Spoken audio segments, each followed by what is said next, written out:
네, 여러분 안녕하세요. 글로벌 경제 트렌드 오늘은 반도체 치킨 게임 이야기입니다. 두 대 자동차가 전속력으로 서로 마주보며 돌진하는 장면 상상되시죠? 피하지 않으면 충돌로 둘 다 죽게 됩니다. 누군가가 피한다면 말이죠. 살기는 하겠지만 피한 사람이 겁쟁이라는 낙인을 피할 수가 없습니다. 이 겁쟁이를 영어로 치킨이라고 한다네요. 이런 대결 상황을 치킨 게임이라고 부릅니다. 그런데 이 반도체 시장에서 삼성이 그걸 시작한 거 아니냐? 이렇게 전문가들이 진단을 하고 있습니다. 반도체 산업 전문가인 로버트 메이어라고 하는 사람이 삼성이 메모리 반도체 치킨 게임을 시작했다 이렇게 진단을 했는데요. 시장은 지독한 불황을 겪고 있는데 호황일 때 세워놓은 투자 계획을 그대로 밀어붙이고 있다. 그러니까 이거 망하려고 그러는 거 아니냐, 아니면 다른 기업들을 다 퇴출시키려고 하는 거 아니냐, 이런 추측들을 해보는 거죠. 근데 이 사람은 삼성을 18륜 바퀴 18개짜리 있잖아요. 그 18륜 초대형 트럭으로 삼성을 비유를 했고, SK 하이닉스는 그거보다는 좀 작지만 여전히 대형인 덤프 트럭으로 비유를 했어요. 그리고 또 다른 메모리 기업, 미국 기업이죠. 마이크론. 이것은 소형 픽업 트럭에다가 비유를 했더라고요. 자,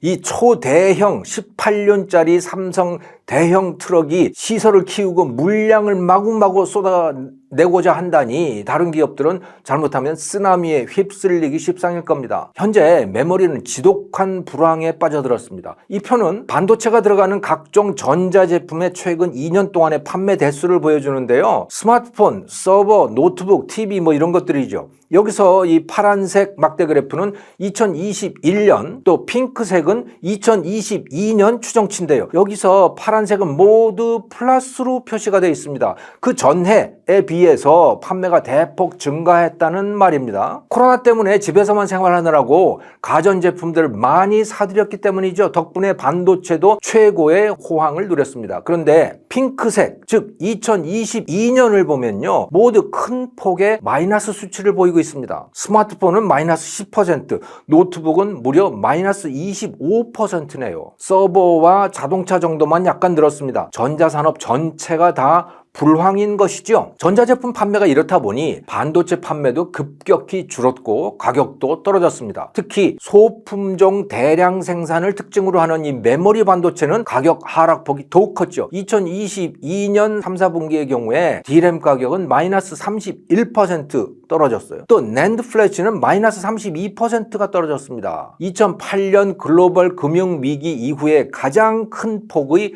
하락인 겁니다. 영업이익 역시 삼성의 경우에 전년도에 비해서 69%나 감소를 했습니다. 상황이 이 정도가 되면 생산은 물론이고 투자도 줄이는 것이 자연스럽죠. 그래서 미국의 메모리 기업인 마이크론 같은 경우에 돈이 많이 들지 않는 기술 개발 투자만 남겨놓고 대규모 지출이 수반되는 설비, 장비 투자, 또 인력 확충 이런 건 거의 중단을 했더라고요. 그런데 삼성은 생산이든 투자든 줄일 계획이 없다는 입장을 분명히 밝히고 있어요. 시장은 지독하게 줄어들었는데 생산과 투자는 그대로 집행하겠다고 하니 사람들의 관심을 끌게 되는 거죠. 누군가는 망할 수밖에 없는 상황으로 치닫는 것 아닌가? 그래서 치킨 게임에 비유되고 있는 겁니다. 시장 경쟁 상황에서 치킨 게임이라고 하는 것은 규모의 경제 효과가 클 때 자주 벌어집니다. 고정 비용이 매우 큰 사업, 이런 사업들은 생산량이 늘어날수록 상품 한 개당 비용은 낮아질 수 있잖아요. 그래서 이것을 규모의 경제가 크다 이렇게 말을 하는데요. 시설 규모가 큰 기업은 대량 생산을 통해서 원가를 낮추고 시장 가격도 거기에 맞춰서 아주 싸게 팔 수가 있습니다. 하지만 작은 기업의 경우에는 그 큰 기업 과 똑같은 가격에 팔다 보면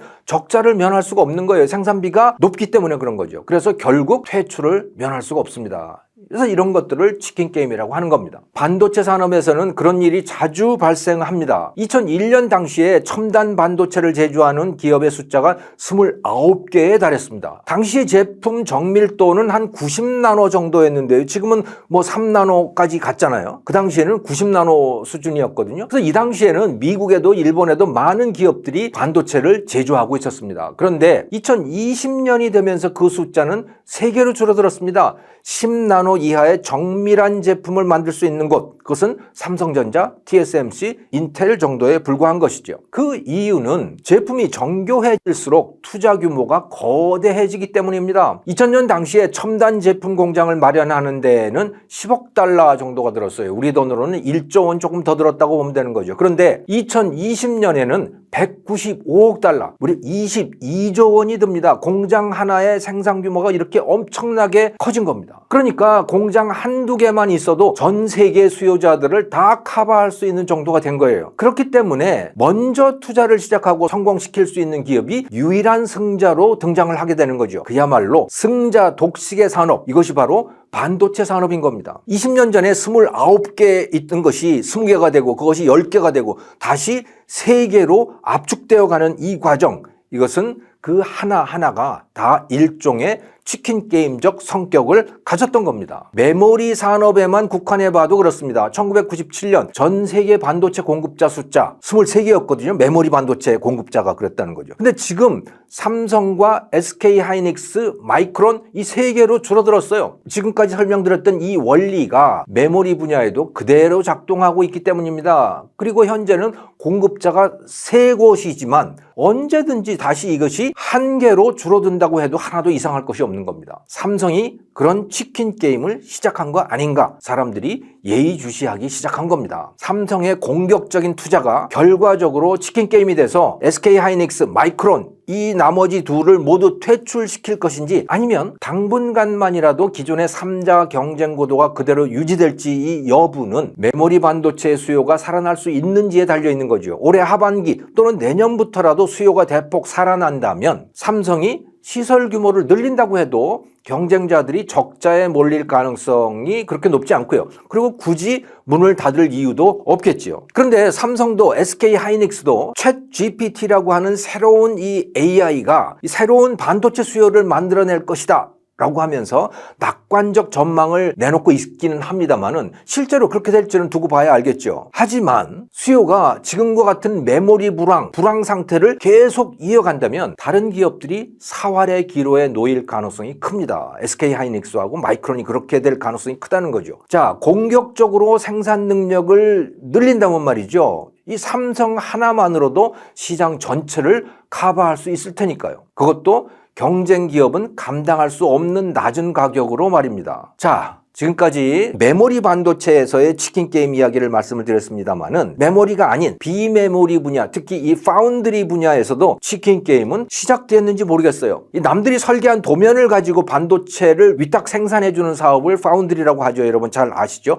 한글로는 파운드리 이렇게 쓰고 있습니다만은 영어로는 FOUNDRY입니다. 이 분야가 아주 급속히 커지고 있는 데다가 수익성도 아주 뛰어납니다. 파운드리 1위 기업은 대만의 TSMC인데요. TSMC의 2022년 4분기의 경우에요. 순수익률이 무려 47.3%입니다. 100만 원을 팔면 47만 원이 남는다는 거예요. 어마어마한 이익률이죠. 아주 탐이 나는 사업입니다, 이게. 그래서 삼성도 이 분야에 많은 공을 들여왔지요. 2030년까지 이 분야에다가 170조 원 넘는 투자를 한다. 이런 계획을 삼성도 내놨습니다. 그런데 TSMC의 투자 규모는 삼성을 훨씬 뛰어넘습니다. 이 그래프에서 보시듯이요. 2021년, 2022년 두 해 동안 이미 해놓은 투자를 보면요. TSMC는 무려 70조 원을 투자를 했어요, 합쳐서. 그런데 삼성의 투자액은 두 해 합치면 22조 원입니다. 그러니까 TSMC가 삼성보다도 3배나 더 많은 돈을 파운드리에다가 투자를 한 거예요. 이 분야에서 TSMC는 정말 압도적입니다. 시장 점유율을 보더라도 2022년 4분기 TSMC는 60%인데 이 시장 점유율이요. 삼성은 13%입니다. 뭐 그러면 나머지 27%는 뭐냐? 그거는 UMC 또 글로벌 파운드리 같은 이런 구식 공정을 갖고 있는, 삼성과 TSMC는 첨단 공정이거든요. 5나노, 3나노 이런 것인데 이 UMC나 글로벌 파운드리 같은 데들은 20나노 이상인 거예요. 그러니까 구식 공정인 거죠.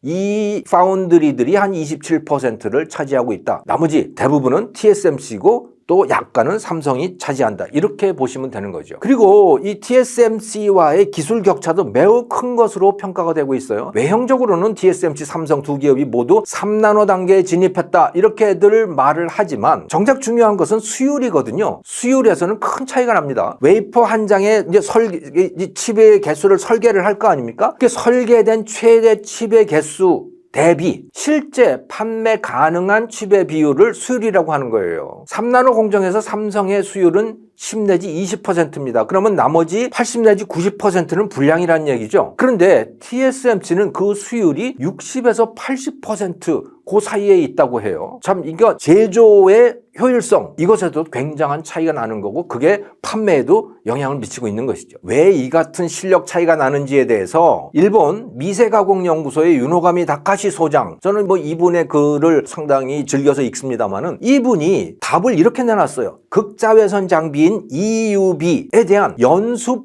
횟수가 다르다는 거예요. 연습 횟수에 엄청난 차이가 나기 때문에 실력 차이가 난다 이런 답을 내놨거든요. 7나노 이하로 정밀한 칩을 만들려면 EUV 장비를 써야 되는데요. 이 사용법을 익히기가 아주 어렵다고 해요. 사실 이 EUV 극자외선 장비라고 하는 것은 세상에 나온 지 얼마가 되지 않았기 때문에 정해진 사용법이 따로 있는 것도 아닙니다. 시행착오를 통해서 사용법을 몸으로 익혀가는 수밖에 없는 거죠. 그러니까 처음 써본 사람들은 이걸 제대로 쓸 수가 없는 거예요. 그런데 TSMC는 2018년부터 이걸 쓰기 시작했는데 2018년 한 해 동안에만 연습 횟수가 무려 100만 번에 달한다고 하는군요. 엄청난 시행착오를 거친 겁니다. 그러니까 실력이 굉장히 발군의 실력을 갖추게 된 것이죠. 근데 삼성은 한 달에 1만 번 정도의 연습이 가능했다고 해요. 그러니까 1년이면 한 10만 번 정도 됐다고 보면 되는 거죠. 그 연습 횟수의 차이가 굉장히 난다고 합니다. 이 유노가미 다카시 소장의 말에 의하면 그래요. 삼성이 이렇게 연습을 잘 못하는 이유는 파운드리 라인 규모 자체가 작기 때문이랍니다. 그리고 삼성이 갖고 있는 EUV 장비의 대수도 TSMC와 차이가 많이 나더라고요. 이렇기 때문에 실력 차이가 난다. 실력 차이가 나더라도 이상할 것이 없는 거죠. 그나마도 그래도 삼성은 나은 편입니다. 인텔은 2021년부터 본격적으로 이 기계를 쓰기 시작했으니까 아직도 아주 어설픈 상태일 것이